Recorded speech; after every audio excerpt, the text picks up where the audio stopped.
Olá, minha gente, tudo bem?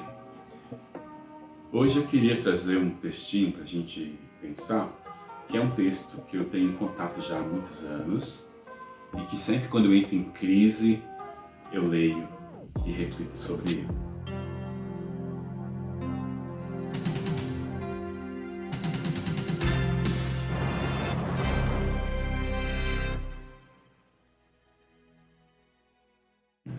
É um texto do livro Dom Casmurro, né?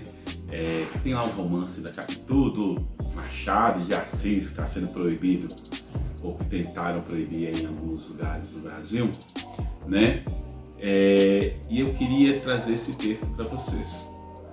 O contexto lá, eu não li o romance de novo para a gente falar aqui, mas o texto traz um diálogo, né, entre um professor que tem uma aluninha de poesia. Os dois se apaixonam, o professor e a aluna, e o professor vai pedir a mão dela ao pai, né? Vai pedir a mão em casamento. E o pai responde ao professor dizendo assim: o que é um professor na ordem das coisas? Que tem um ensino a ver com poder. Como podem as palavras se comparar às armas? Por acaso a linguagem já destruiu muros? Olha que interessante, não é? Somos professores, somos educador, né? Educadores. Eu gosto sempre de dizer que professor é a profissão, educador é a função, né? E para ser educador não precisa necessariamente ser professor, né? Pai é educador, né? O padre, o pastor é educador, o médico é educador. Todos nós podemos, se quisermos, ser educadores. E como professores e educadores, né? Quando ele coloca aqui o que é um professor na ordem das coisas, quer dizer, né? Qual poder tem um professor? Né? O professor é um sujeito que está lá inserido, às vezes numa escola lá no meio do mato, ou uma escola no centro da cidade, rodeado por um monte de outros sujeitos, né? E às vezes esse sujeito, professor, tão pequeno, ele desaparece, né? Por quê? O que é um professor na ordem das coisas? Ou seja, qual a importância tem um professor? Se a gente pega assim o próprio nome da nossa profissão, né, de professor, é aquele que professa, né?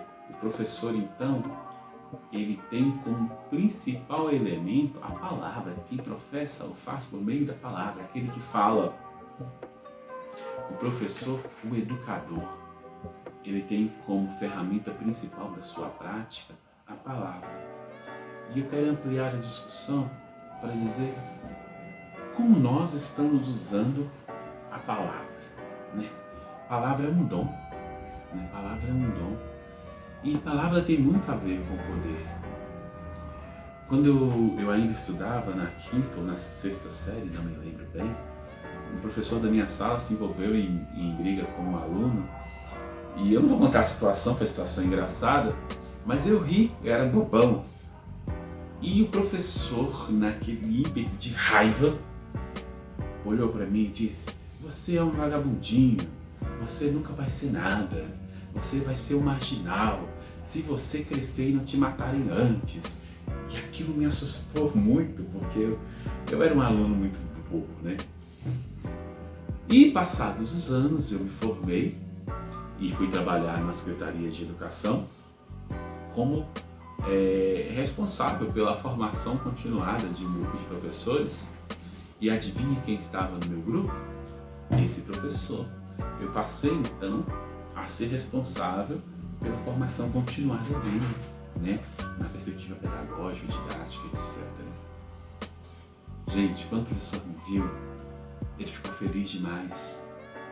E ele contava para todo mundo, ele andava comigo abraçado assim, com os braços sobre os meus ombros, dizendo: olha, foi meu aluno, eu ajudei ele a se tornar o que ele foi hoje. Mas ele não se lembrava do que ele tinha dito. Eu ficava pensando, eu conto ou não conto para ele aquilo que ele me disse? Nunca contei, por ter cuidado com a minha palavra, por ter cuidado se essa palavra seria eficaz, se essa palavra o edificaria. Como nós temos usado o dom da palavra que Deus nos deu, para quem acredita em Deus, como nós temos usado o dom da palavra que nós temos. Palavras para fazer pontes ou palavras para construir muros. Palavras para edificar as pessoas ou palavras para destruí-las. Por isso, eu convido cada um de vocês a pensar quais palavras você disse hoje, neste dia, às pessoas. Quais palavras você disse ontem? Quais palavras você tem dito essa semana? E que palavras que saíram da sua boca foram benditas na vida das pessoas? Porque são muito importantes, elas marcam. Palavras podem sim destruir muros, mas também podem construí-los. Palavras, sim, podem matar tanto quanto as armas, mas palavras também podem, e essa eu acredito que é a função primordial delas, ajudar a cada um de nós a ser um ser humano melhor e ajudar, sobretudo, a construir o outro como ser humano melhor. Muito obrigado pela companhia e reflexão. Fica com Deus, em pé.